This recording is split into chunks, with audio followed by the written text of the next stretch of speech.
introduce yourself. Hi, I am Deepak S, finally mechanical student.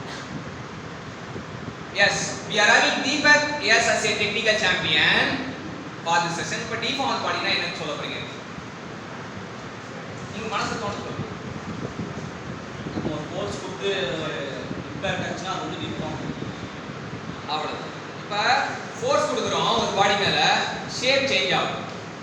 Form அப்படினா shape அர்த்தம். ஃபார்ம்ன்ற வார்த்தைக்கு shape. Deform அப்படினா changing shape.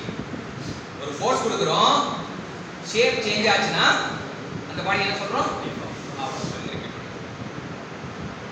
இப்போ நம்ம ஒரு ஃபோர்ஸ் கொடுத்து ஒரு இம்பேக்ட் ஆச்சுன்னா அது வந்து டிஃபார்ம். ஃபோர்ஸ் கொடுக்குறோம் இல்ல, ரொம்ப பரபரப்பான ஃபோர்ஸ் கொடுக்குறோம். என்ன ஆகுது?